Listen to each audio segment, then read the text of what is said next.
I want to introduce the speakers for our last development presentation, the NAVWAR site, which I'm sure all of you are familiar with if you drive down I-5 just north of downtown. Let me quickly introduce the speakers for us today. Captain Kenneth Franklin is the Naval Base Point Loma commanding officer. He attended Florida State University, earning a Bachelor of Science degree in computer science. Has been assigned to numerous ships during his career, and at his shore assignments, Captain Franklin served as an instructor at Naval Submarine School and on the staff of Headquarters U.S. Central Command, Submarine Squadron 20 and Task Force 69. Many awards in his career: Legion of Merit, Service Medal, Joint Service Commendation Medal, Navy and Marine Corps Commendation Medal, 3 awards, and Navy and Marine Corps Achievement Medal, 3 awards. Captain Franklin, thanks for joining us. Thank you for your service. Along with Captain Franklin is Greg Geeson, NAVWAR Revitalization Project Manager. His duties include leading the redevelopment of 70 acres of federal property on Naval Base Point Loma Old Town campus to acquire a modern NAVWAR facility. Greg is a graduate of the University of Southern California, which we will not hold against him. Also retired in 2010 from active duty in the Navy after 20 years of service. Greg, thank you for joining us. My pleasure to be here. As part of this, thank you. As part of this presentation is Hassan Ikrata. Hassan is the executive director of the San Diego Association of Governments. You probably know it as SANDAG. He's considered one of the preeminent transportation planning experts in the nation, which is great to know when you see his presentation. He directs the day-to-day operations of SANDAG and implements policies set by its governing board. He holds a bachelor's and master's degree in civil and industrial engineering from, I'm going to butcher this word, I'm sure, Zaporizhzhia University in the former Soviet Union. A master's degree in civil engineering from UCLA and a PhD candidacy in urban planning and transportation from the University of Southern California. He's also an adjunct professor in the business school at California State University, Northridge. And our final speaker, Victoria Stackwood, Director of Government Relations at SANDAG as well. She has secured more than $2 billion of capital infrastructure projects over the last 13 years.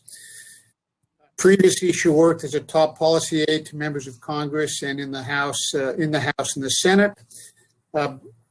Political science degree from Virginia Wesleyan College and a master's in government from Johns Hopkins. What a great panel we have here to talk about. I think one of the most amazing development sites here in San Diego. So with that, I'm going to jump off, and I think we're going to turn it over to Greg and to Captain Franklin first. So thank you for joining us. Thank you, Staff. Really appreciate the opportunity today to talk about our project. The slide you see before you here shows what is all too familiar of an icon facility here in San Diego. It's on the 5 freeway as you're heading to downtown San Diego from the north. It's also on the Pacific Highway and just south of the 8. We all know it as the Old Town Campus, or some historically known as SPAWAR since 1995. We had a name change to NAVWAR about 3 years ago as part of a restructuring for in the Navy. But it really reflects the change of our business type from not just space, which that portfolio is still the same size, but we're really our information warfare, and what that's done in the Department of Defense and for modern warfare has really transformed the business lines that NAVWAR does. Those 3 large buildings that you see, you may not realize were actually World War II aircraft factories building B-24 bombers. So they're well over 80 years old. And quite frankly, they are well past their useful life. They did, in fact, do a fantastic American job of creating B-24 bombers for the war effort in World War II. But that time has passed, and NAVWAR's mission is no longer able to be supported by these aircraft hangars. So in case you're not aware what NAVWAR does, we don't really advertise it too much. Obviously, a lot of what we do in the cyber information warfare and space realm was of a classified nature. But basically what NAVWAR does is we develop and do the basic research and development, the R&D, the science and technology of developing networks and computers and communication systems for the U.S. Navy. We then install that on ships, aircraft, submarines, communications stations, space assets, ocean floor, and across the world, and link all that together so that information flows smoothly for the operators, for the sailors at sea and other locations. We operate the largest network in the world with over 700,000 users, containing over 20 terabytes of data, and we get attacked over 8 million times a day. So our networks are tremendously large and vital to the Navy's operations. One of our key projects right now is the development of a network of infrastructure that really connects every sensor on the floor of the ocean, every space asset, and every sensor across our battle groups to every other platform to allow the information flow of information for intelligence gathering, information sharing, and targeting to be shared seamlessly across all assets. This is a tremendous effort because you have to realize, of course, that unlike your businesses that have a fiber optic cable running to their desktop, we are your ultimate mobile customer. When the ships are at sea, the aircraft are in the air, there's no fiber optic cable. So the communications challenges are even greater, and making those all network together seamlessly are a challenge technically. And so we have some of the greatest scientists, engineers here in San Diego and across the world doing that work daily. NAVWAR is a command of over 11,000 people worldwide, taking all those communications, business, and warfare systems and tying them together with a base underlying architecture of cybersecurity.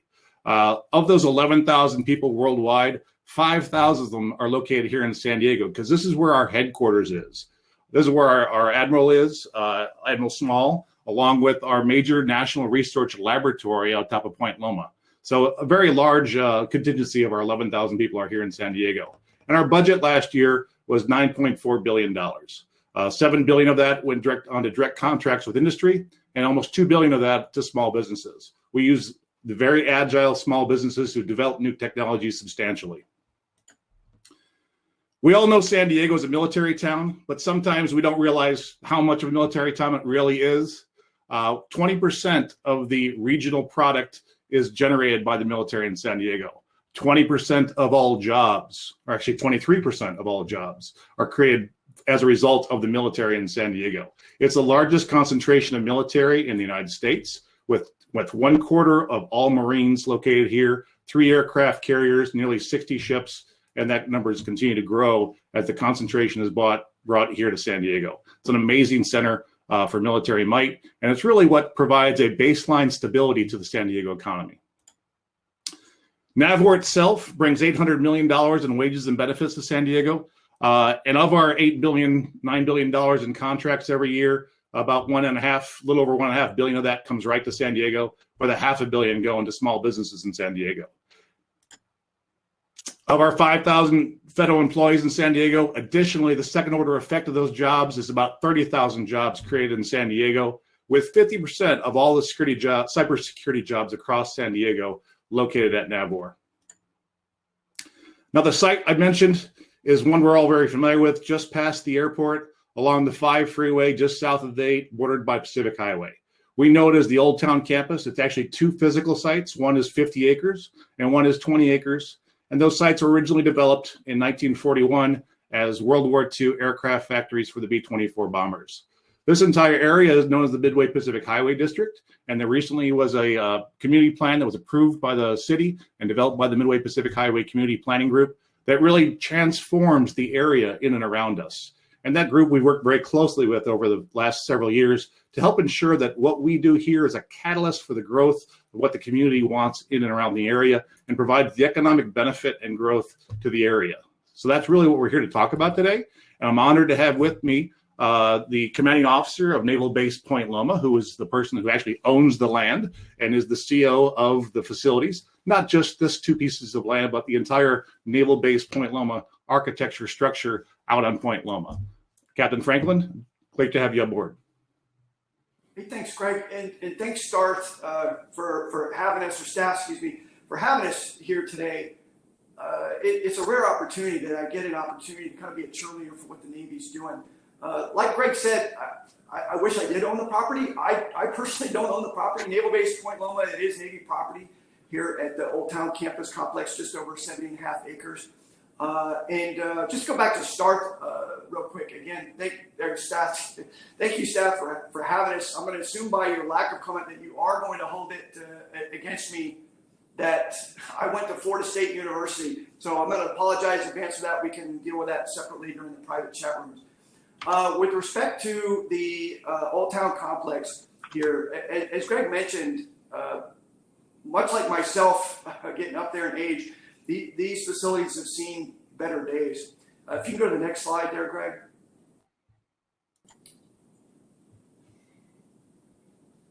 Yeah, so as you mentioned, about 70.5 acres on Navy-owned property is the Old Town Campus. And they were manufactured back in the 1940s, where they used to build the old B-24 bombers for World War II. About 2.5 years ago, the Navy submitted a request for interest. And what we were looking for, I say we, I mean the Navy, was looking for was a safe and secure, modernized, state-of-the-art facility for NAVWAR, because these buildings have seen better days. The paint is literally chipping off the walls.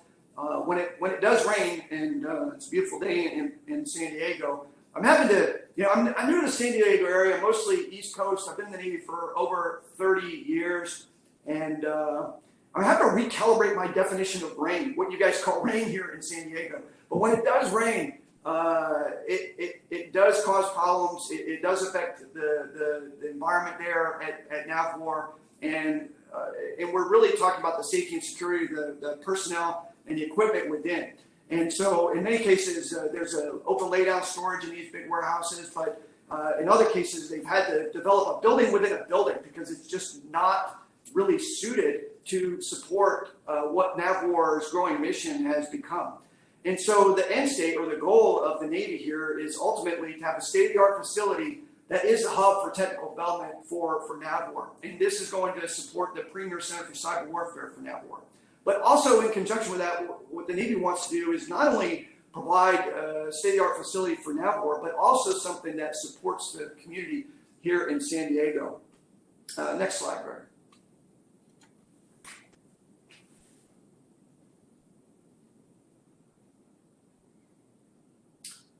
So just kind of a broad brush overview, they require just over 1 million square feet of office space, secure spaces, that's for secret conversations and higher potentially conversations, because a lot of what they do, what they work on, is classified.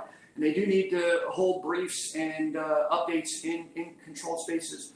So they do have facility requirements there, just over 1 million square feet, including warehouse and storage space. I will say that we are looking at all options on the table in relocating some of the warehouse and laydown area for both NAVWAR and NIWC and NERPIO, which is Navy Regional Plant Equipment Office. They're at OTC 2. That's that other little area just south of Pacific Highway. We are looking at a number of options, including relocating some of that warehouse and storage space, either at Naval Base San Diego, up at Miramar, here at Naval Base Point Loma. So all options are kind of on the table for relocating them. One of the things that was considered was potentially relocating NAVWAR altogether and just selling that property wholesale to San Diego and potentially SANDAG. But that doesn't really support the NAVWAR mission. NAVWAR is right here in the hub of a fleet concentration area, not just with Naval Base Point Loma, but with Naval Base San Diego and Naval Base Coronado. So Naval Base Point Loma, for those who don't know, it's about 1,800 acres of total property, including here at Subbase. We've got some area over at Seaside by Cabrillo, also by 3rd Fleet there just on the western side of Point Loma, but we also have Harbor Drive down there by the marina just southwest of the city of San Diego. As mentioned, the Old Town Complex up there by Pacific Highway. So Point Loma, even with 1,800 square feet, is kind of small potatoes compared to what Coronado and 32nd Street, Naval Base San Diego provide. And so to try to relocate NAVWAR and disconnect them from the fleet concentration area is not really efficient and not what we want. So we want to try to consolidate and make the best use of the space, but provide NAVWAR what it needs. Next slide, Greg. So as I said earlier, about 2.5 years ago, the Navy submitted a request for interest, and SANDAG came to the table with a proposition to propose a transit center. And so about 1.5 years ago, September 2019, the Big Navy and San Diego Association of Governments, they signed a memorandum of agreement with the primary goal to provide NAVWAR the facility it needs, and that includes included with the NIWC and with what NERPIO needs.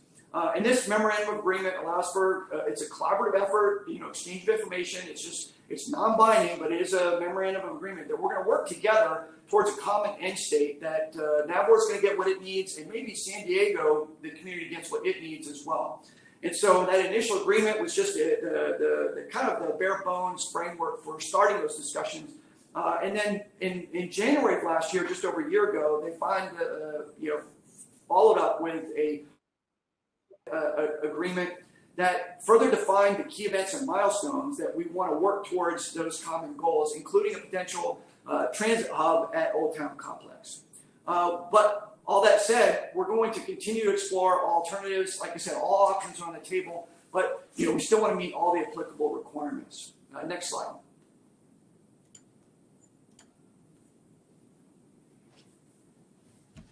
So there are listed here 5 alternatives.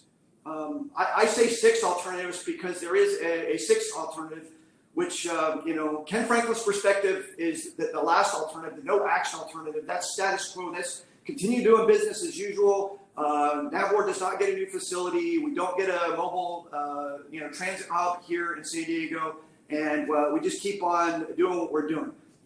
To me, that is the least preferred of any of the options. I will caveat the other 5 options that are being considered that the Navy has not leaned any one way or the other towards any preferred alternative just yet. But we're working closely with SANDAG and the community here to kind of further find which way is best for everybody. The first alternative here is what they call Navy recapitalization. Basically, the Big Navy goes to Congress hat in hand and gets a budget approved to get NAVWAR the facility that it needs. Now, that would not involve redesign of the area. It wouldn't really significantly impact what happens to the community of San Diego. There'd be no transit center, there'd be no housing, there'd be no shopping mall. Nothing like that would be on the table for alternative 1. So NAVWAR, yes, they get what they need, but there's no commercial, residential development, there's no transit center, and no PPV, no public-private development venture. So this is the second least preferred alternative. It's pretty costly. It does get NAVWAR what it needs, but it's not ideal because, they say the expression that compromise is when everybody meets in the middle and, nobody is really happy. This is not really a compromise and not ideal. I think compromise is somewhere lies in the middle between alternatives 2 and 5. And as you see, alternatives 2 and 3 is a mixed use between high and low density involvement. It has NAVWAR gets what it needs, but there's also commercial residential development there, but there's no mobile transit center. But we do work with SANDAG and the community to get what NAVWAR needs and what the community needs. Then alternative 4 and 5 are kind of an iteration of the same thing with either high or low density commercial residential development, but this includes the transit center, which is a total effort separate and apart from what we're trying to accomplish with the Navy. Next slide, please.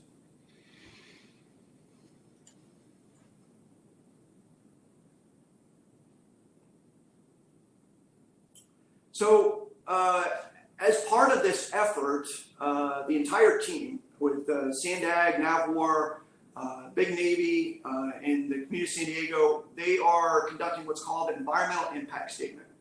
And this is in support of the NEPA, which is the National Environmental Protection Act. And they look at all aspects. Now, some of the key aspects we'll talk about here, but they look at the broad scope of what is the impact of this overall project, both what the Navy wants to do and what SANDAG and the community want to do. And that includes air quality, traffic, transportation, land use, what's the best use of the land, how do we use it most efficiently? Because this is prime real estate, we do want to make the best use of it. And with, I will say just from my perspective, with respect to transportation and traffic, I know there's a lot of concerns with the community about traffic getting worse on the interstate there, and I can certainly appreciate that. But I would offer, having grown up in New England, that people don't drive to Grand Central Station from Greenwich, Connecticut, and then leave their car there and then go see the sights and take cabs and subway everywhere. They leave their car at Greenwich, Connecticut, and they park and ride. And they ride the commercial transportation, whether it's a bus, train, tram, whatever the case is, they ride from there. And I know that with this environmental impact statement that we're looking really hard at how the effort is going to impact traffic and transportation to make sure that it either has no impact or minimal impact, or ideally it improves traffic and transportation flow. Next slide.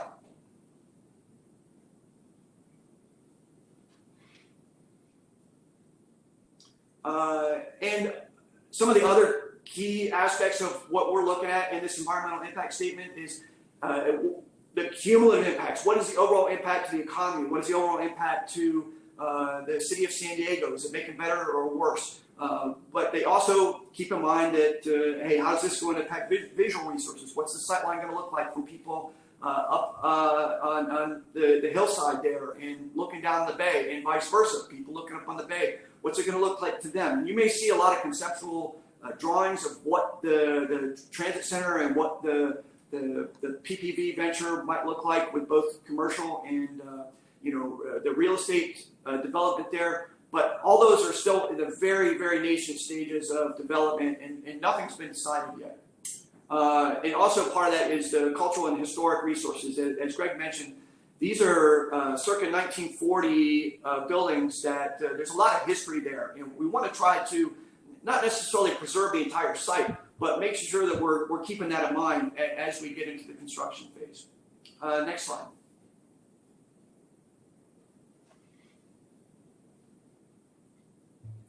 All right, so broad brush overview of how we got to where we are today, as you see from the yellow flag there on the right. Back in 2017, the Navy started the area development plan. Hey, what's the best way to go about getting NAVWAR the facility that it needs, the state-of-the-art facility to support their mission?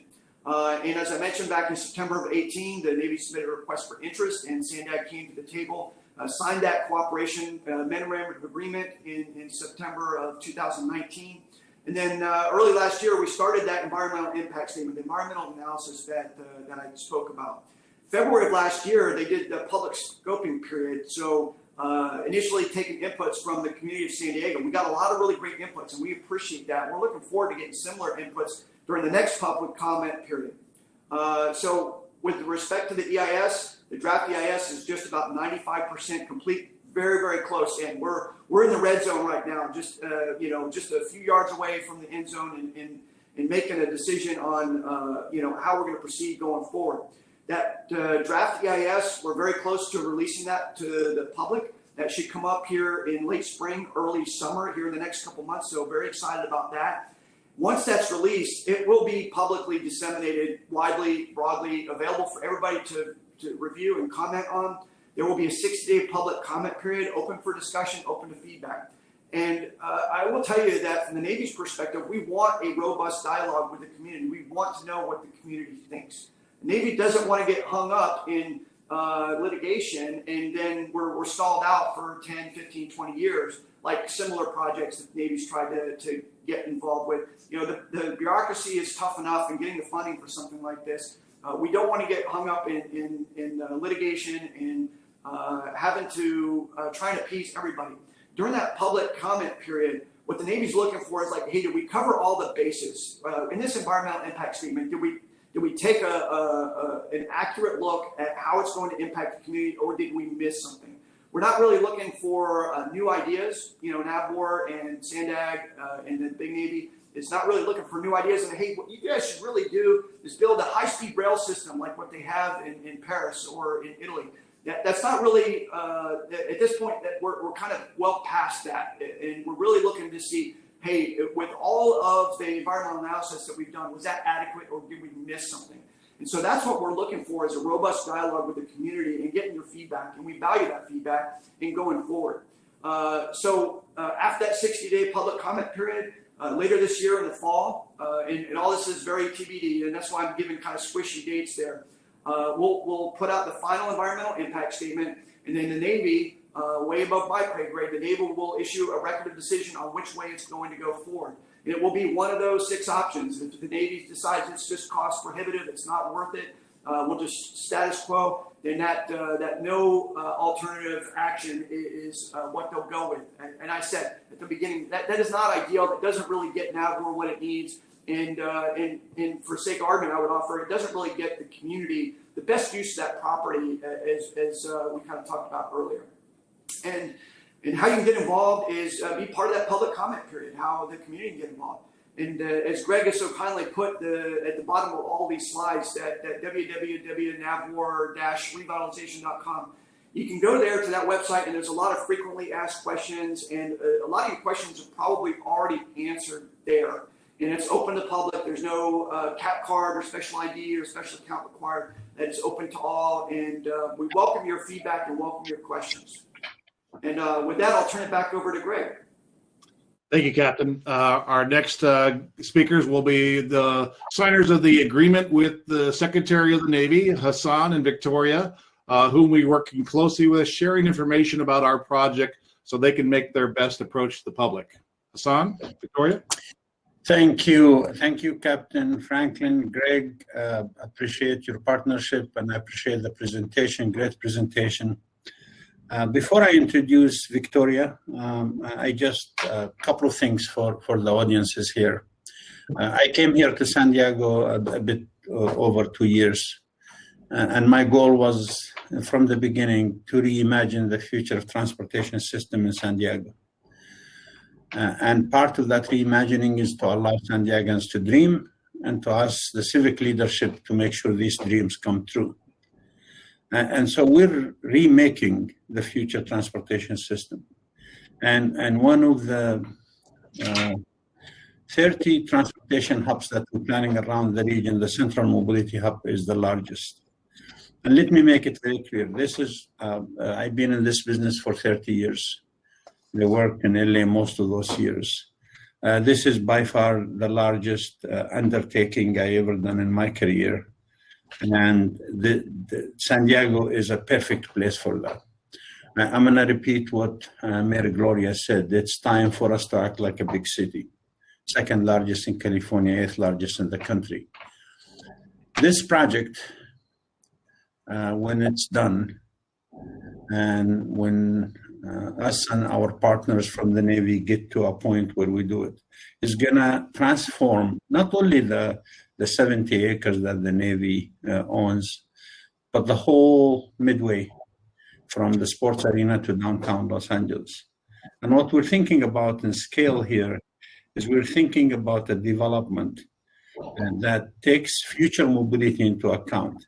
This is not going to be a car-centered development. This is going to be a multimodal approach, an amazing economic opportunity, an amazing environmental opportunity for us to do things where people could come, live, work, entertain. This is a place where we're going to take affordable housing to new heights.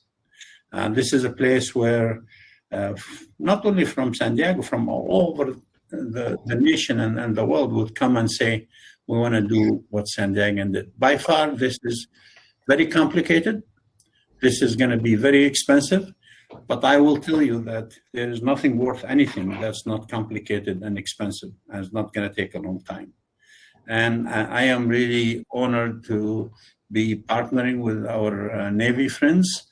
Obviously, like Captain Kenneth said, they have alternatives, and we're glad to be in 2 of these alternatives. But at the end of the day, we're going to build a San Diego Grand Central that's going to redefine what transportation is in the future. So for every project, there is a driver, there is a champion. And right now, I'm going to introduce that champion. I wish for every entity to have a Victoria, because this project will not be where it is without her. So with that, Victoria, take it away. Thank you. Thank you. So for those who don't know who the San Diego Association of Governments is, we are the Metropolitan Planning Organization. The board is comprised of the 18 cities of the jurisdictions that make up San Diego County and the county.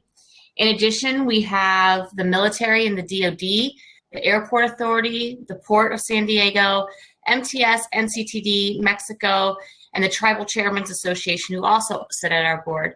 So as we go through this presentation, not only do I want to discuss sort of the opportunities, the why we're pursuing, what we're pursuing, but to actually also highlight some of the differences of working with a federal agency, state agency acknowledged like SANDAG, and really try to tease out some of the differences with working with government versus private sector to private sector. So with that, next slide. So like Hassan said, he came here a little over 2 years ago, and as part of that vision, we have 5 priority projects. The 2021 regional plan is really the backbone and the catalyst to how we figured out that the CMH was necessary. Like Hassan says, we have over 20 mobility hubs, and CMH is one of them that's included in the plan. The plan is $166 billion of infrastructure, transportation, investments that we're going to make. And part of the reason why I bring that up here is because we're looking to partner with you. We're looking to partner with the Navy and the private sector to make these projects come to life. And like some of the former presentations that you heard, we have something all in common. We want sustainable economic growth activities that are going to promote jobs, access to education, and really, support our quality of life.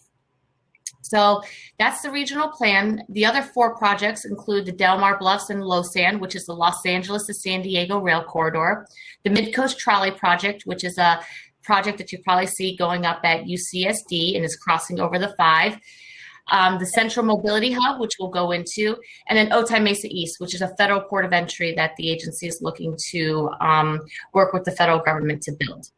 So the next slide.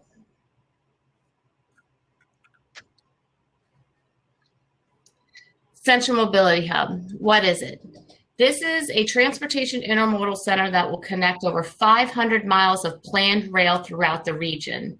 This will serve Amtrak, fast train, trolley, bus, bikes, pedestrian, and coaster, and what other future mobility things that we have, such as automated drones and automated cars. We are looking at, from a planning perspective, really utilizing this example to try to be flexible to address the additional mobility needs of the future. The main catalyst for how this comes, and this is sort of the story behind the story, while we were working on putting together the regional transportation plan, we noticed that there was no, and it's obvious, direct transit connection to the airport. So Hassan, working with our former mayor, and with the city leadership, because we have at SANDAG that forum to have these types of regional conversations, convened an airport subcommittee group aimed at specifically looking at how do we provide the region a direct transit option when going to the airport that competes with the car. That is how Central Mobility Hub came to fruition. The proposed project, if constructed properly, aims to be the most sustainable in the entire country. We are, based on the state policies, we are looking to lower greenhouse gas emissions, lower VMT, improve air quality, and really be a self-sustaining project. And we've also committed through, and I can talk about that later, through the legislative process to codify some of these agreements that we are 100% committed to facilitating at the end of the day. Next slide. So this slide simply just shows you the location. I won't spend a whole lot of time because Greg's slides are much prettier than mine, but you can see that where the star is to the north at the Navy Old Town campus, that is located about 1.5 miles north of the airport. So it seemed very logical that we would look to see if this location was available. Next slide. So with that, I think here's where the story starts for us too, is like you saw in the slides that the Navy presented earlier, they were holding a process concurrent to our airport subcommittee looking for a transit connection to revitalize the NAVWAR facilities. And through that process, basically we came together and said, how come your project's not talking to our project? Because I think there's a lot of synergies here and we can work together. So basically these two ideas collided, and now we're here to present to you one of the most exciting projects potentially in the San Diego region over the last 50 years, and potentially the largest transit hub on west of the Mississippi. Next slide. So the project includes, the premise is to put a transportation intermodal hub at the NAVWAR facilities on their 72 acres to increase the value of their land by increasing the accessibility of their property, to then stimulate economic growth, increase the value, and allow for the Navy to revitalize their facilities based on the value capture. This slide shows you sort of the expanded opportunities. The green spots are properties owned by government that we feel could be parks that could be used to sort of connect. So I'm now moving from the NAVWAR facility and we're moving north towards Sports Arena, and we really look at the Midway corridor as a really great potential for economic development based on the fact that the city of San Diego has upzoned that area, and based on the regional collaboration that we have between, like I said, the port, the airport, the Navy, SANDAG. We all have a vested interest in making this promenade a walkable feature that connects the community and ultimately provides jobs and increases, the economic base of the city. Let's see here, next slide. And this is really where, I'd like to spend a little bit of time pointing out the benefits of working with a regional transportation entity like SANDAG. As I said earlier, we have a $67 billion plan that we're looking to put in place, which is going to invest in infrastructure. This is good because it creates an opportunity to leverage taxpayer dollars to increase property value. In addition to that, SANDAG provides a regional forum to facilitate difficult conversations, talk about project development, and we all bring money to the table. Additionally, we're able to address policy issues, and we're able to change law, relationships, and we're able to provide certainty to a process that if you're working with another private sector entity, you may not be able to have. An example of that was Mayor Gloria last year, working with Hassan and SANDAG, was able to pass AB 2731, which is state legislation, which is the first CEQA streamlining legislation passed in the history of California directly aimed at transit. And we believe that once we put together this framework, if you will, there's all kinds of other environmental, good stewardship, good planning that we also built into there so that we could get the support of the building trades, we can get the support of the enviros, and we can bring sort of a wide range of stakeholders together to really back the project, and ultimately everybody can kind of gain a little bit of what they want.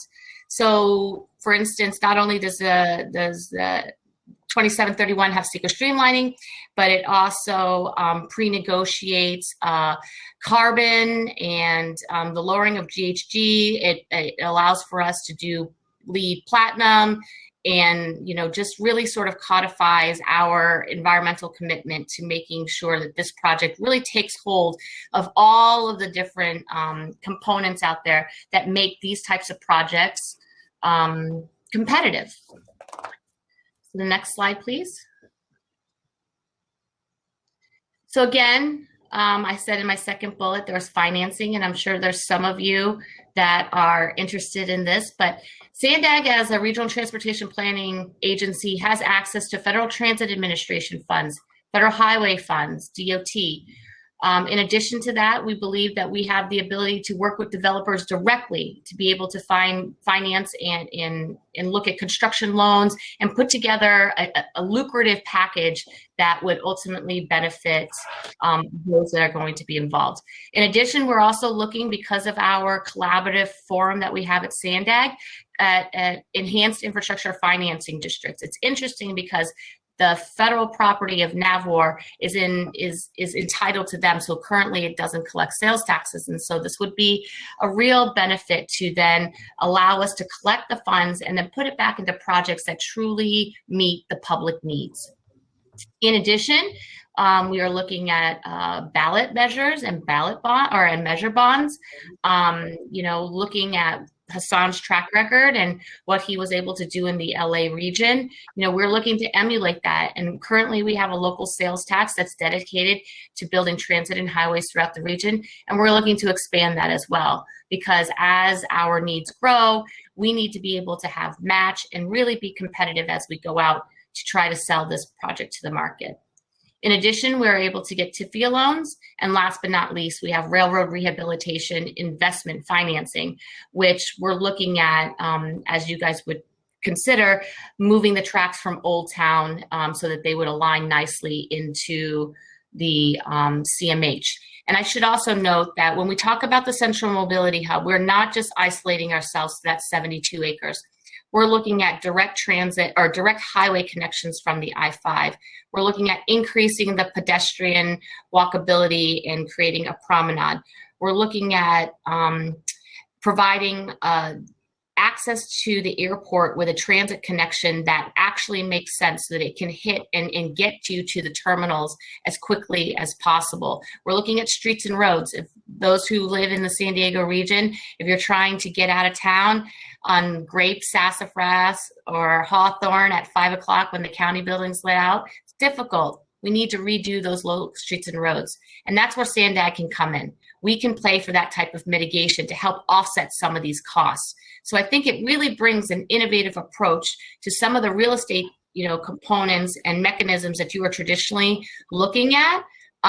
We are trying to augment that. And as we continue to work together and get more experience working together, SANDAG as an entity can go and we can make sure that we are creating a policy framework that supports these types of relationships. Last slide.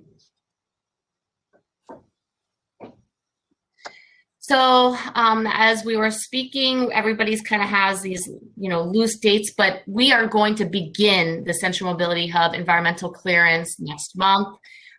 We are going through the process of the noticing. So we're very excited to embark on that. This project has been moving at lightning speed. It's because of the leadership of the Navy and the SANDAG, and like I said, the leadership of Mayor Gloria and in the other jurisdictions who actually understand that this is a system, that this is going to actually create a system that's viable for the entire region. The Navy is also working towards releasing their impact statement, and I'm sure that they'll be doing that in 2021. I think there's this fall.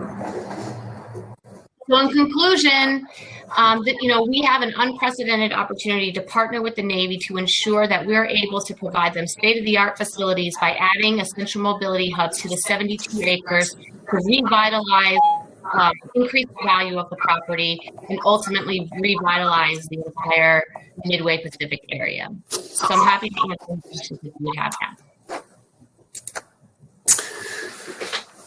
Thank you very much, Captain Franklin, Greg, Hassan, and Victoria. I'm going to go through questions here. We've got a lot of them. Is the Navy interested, and maybe you covered this, but let's go through these. Is the Navy interested in long-term ground lease or fee simple sell? And I think I know the answer to that, but Greg, why don't you take that one on? Yes, thank you, Steph. The Navy's interested in getting our mission requirements met.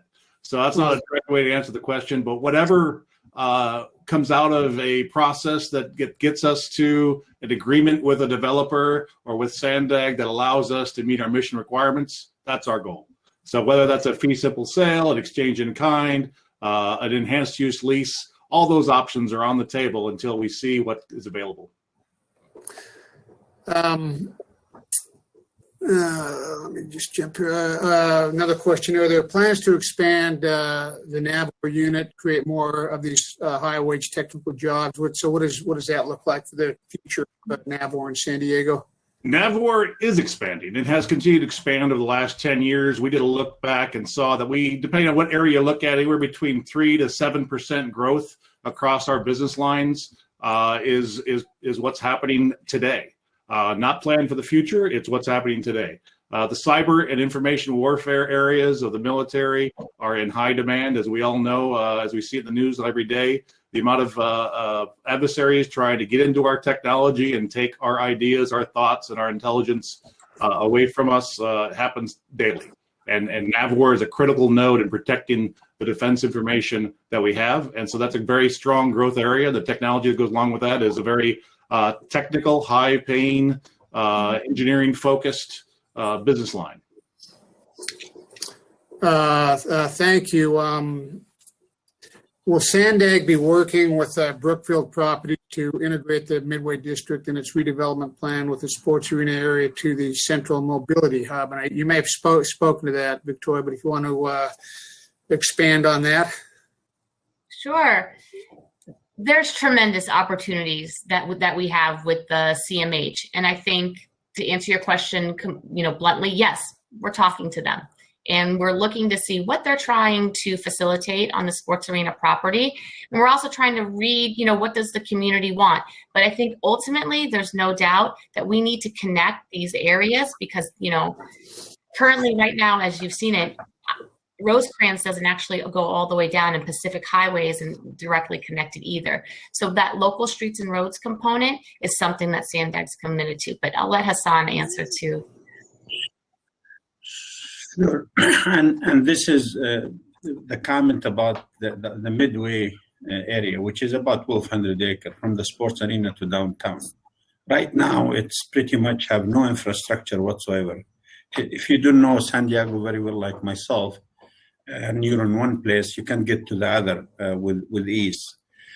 So we're working with Brookfield and others to make sure that whatever transportation improvement is consistent with our imagination of the future transportation system. San Diegans should have choices, whether it's to drive, take transit, walk, bike, but whatever choice they take, it should be safe and reliable. And I believe very strongly in the opportunities are so great for the Midway. And again, with our partners from the United States Navy, if Alternative Forum 5, the one they put it is the one picked, I think the potential for sustainable an economic driving engine for this region is there. So we're hoping that everyone will be part of the discussion as we move. Thank you very much. Some of you may remember that this site was the NAOP site for the competition with the universities a few years back, and what came out of that was really pretty spectacular. And through that process, I really got to know. Staff, do you remember what school won that competition? Yeah, I do remember. Yes, it was USD. Yes, thank you very much for that setup. Having been involved in that, I came to, understand a lot of the structure there. But even with that great level of understanding, there's still a lot I don't understand. So one of the questions here, Greg, that I think you addressed, but I'll give you a chance to readdress. I was under the impression that NAVWAR had a commitment with SANDAG to build a central mobility hub, but it sounds like that's just one option. Is that correct?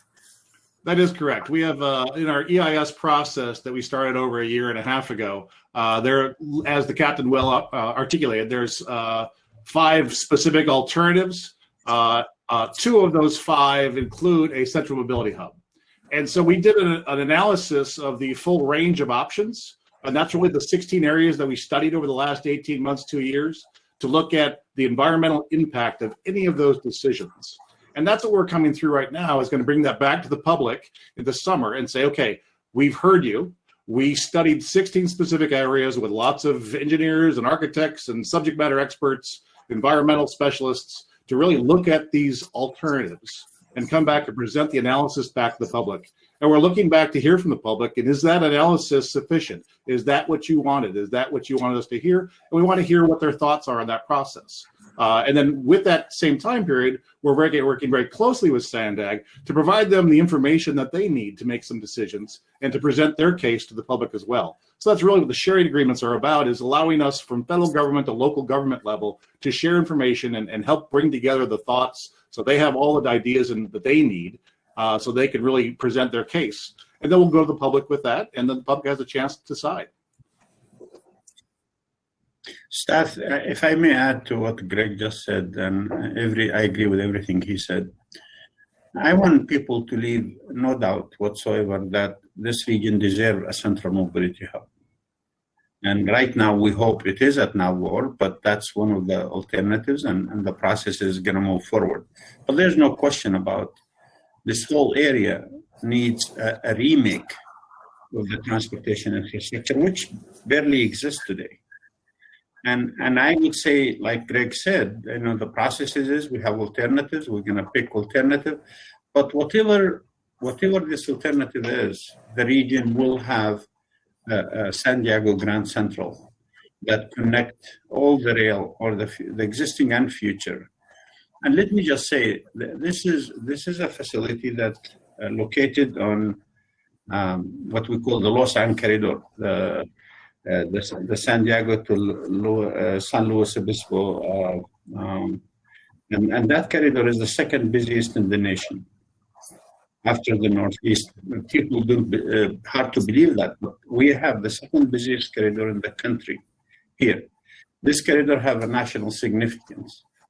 There is not a place in the country where I could say there is a national, state, and regional significance for a corridor that we need to invest in. So there will be no doubt that we will have a central mobility hub. We would hope it is at the NAVWAR and it's coordinated, and we're really grateful for the Navy and their partners. Thank you very much, Hassan. I just want to reiterate for this question, can we get copies of the presentation? Yes. We'll be sending out a survey to all the attendees, and attached to that will be the presentations. Reflecting back on Riley's discussion when Pacifica Properties bought their project in South Bay in 2000, I think. If you asked them how long they thought it'd take to get to fruition, I don't think 21 years would have been the answer. So the question here is, what is the overall scheduling you think for complete build out of the site? As I've told you before, staff, our crystal ball is pretty clear looking backwards. I'm pretty clear what we've done.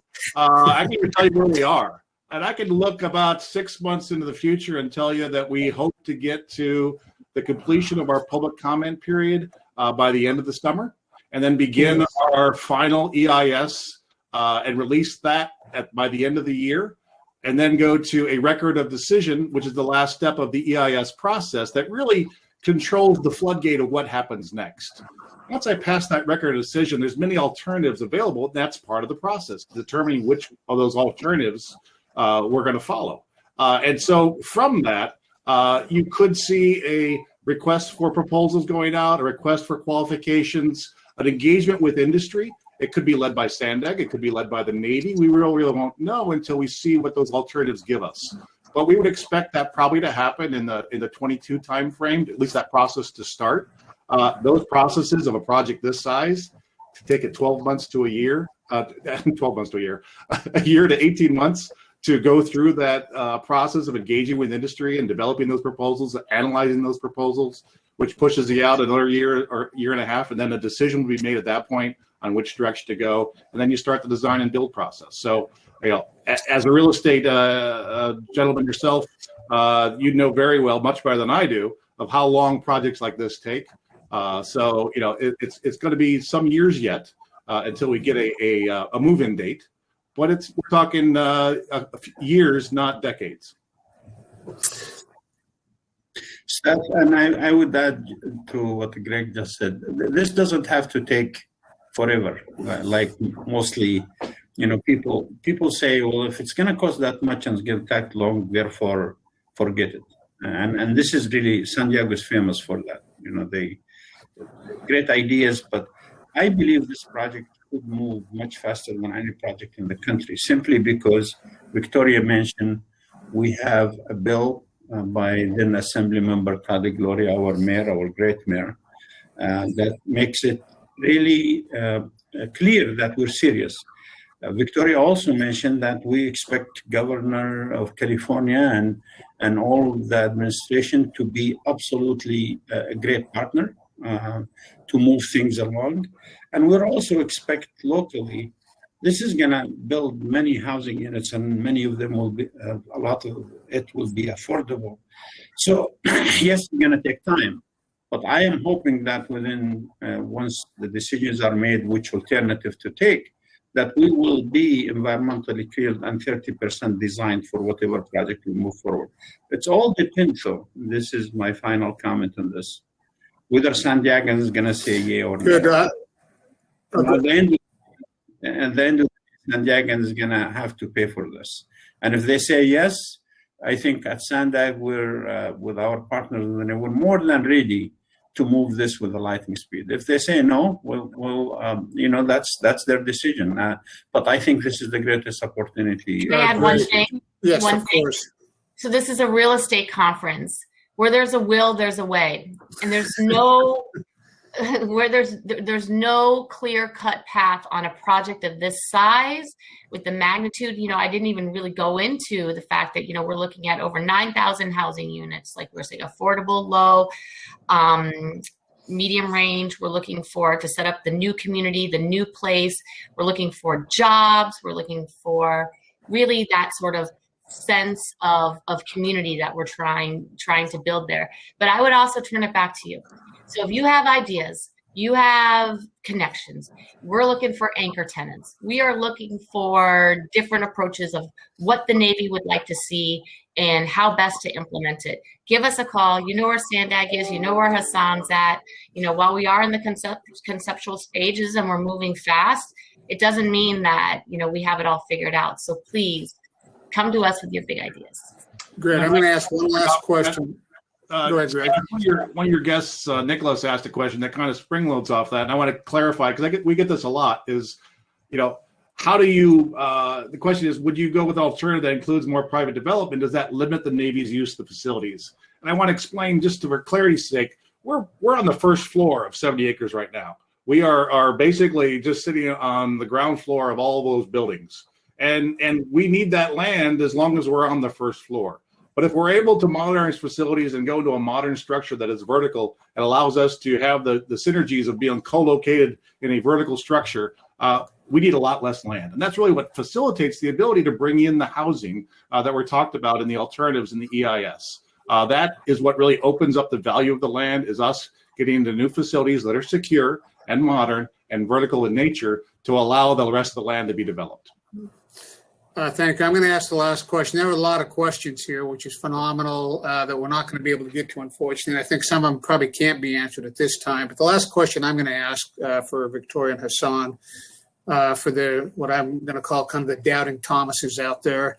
When they announced the light rail system from UCSD, coming into downtown and Old Town, the discussion was, golly gee, we're going to have autonomous vehicles in 5 years, and people are going to be ride sharing, and do we really need mass transit? So, leave us with your thoughts on where that's going, why this is so critical to San Diego. Well, let me start, and I'll have Victoria add. And I think this has been a debate over the last 2 years, and that debate did not just start 2 years ago. It's been many, many years. Would people take transit? And let me just say it simply. Right now, we have one choice to get around. That's to drive. And I don't think that's right for any region. Secondly, I think we see it in Europe. We see it in the East Coast. If you build the right transit, people will take it. But that doesn't mean, and we're under no illusion that, you know, we're all going to leave our cars or get rid of our cars. But if 10% of us were decide to take another option, we would win whether we drive or take transit. Now, people say this during COVID-19, transit ridership is way down. People say, will ever people take transit? I remember 9/11 discussion. Will people ever fly? You know, if people's going to stop going to baseball games and basketball games, maybe if they stop doing that, maybe they'll stop taking transit. I don't believe that. I believe the future is about choices. I believe the sustainability, economic and environmental sustainability, depends on how we plan this. So yes, absolutely, this is needed. It's an investment in the future, and I believe many San Diegans, many generations to come will be grateful that we're thinking about this. Thank you, Victoria. Anything to add to that? I would just say that type of planning and foresight is what we're doing now. You know, we've been doing regional transportation plans for 30 years, and whoever saw scooters and bikes, you know, being able to be shared, zip cars, those types of things. And we've been able to accommodate that. And I think, you know, working with academia and working with planners like Hassan, you know, I think we will be able to facilitate a multimodal hub, and they'll be all around the region that are aimed at doing exactly what you're doing, remaining flexible to address the upcoming technology and the mobility needs of our region. And staff, just your audiences know, obviously autonomous vehicle, full autonomous, you know, they call it level 5, is many years away. But we're anticipating future technology. Future mobility is one of our 5 big moves. And that future mobility, and we're doing it smart in San Diego, becoming an example to the rest of the state and the country. We're looking at a multimodal approach that anticipates future technologies, but do not necessarily rely totally on it. So we think the future is ours. Obviously, it is not an exact science. Forecasting is difficult. But we believe from experience that the way we're going about this is the right way for San Diego. Well, I just want to thank the 4 of you. Greg, do you have something to add? No? I just want to thank the 4 of you. Amazing development opportunity. You know, when we look at the 3 sites that were proposed today, they are truly going to be transformative to San Diego, to its real estate, to the people that live here. Once again, I want to thank all of our sponsors for supporting our program, which I want to remind everyone supports our students. That's really, you know, the primary reason that we exist is to make sure we're taking care of our students and producing good leaders in the real estate community for years to come. Okay, everyone, take care, and thank you so much for your participation today.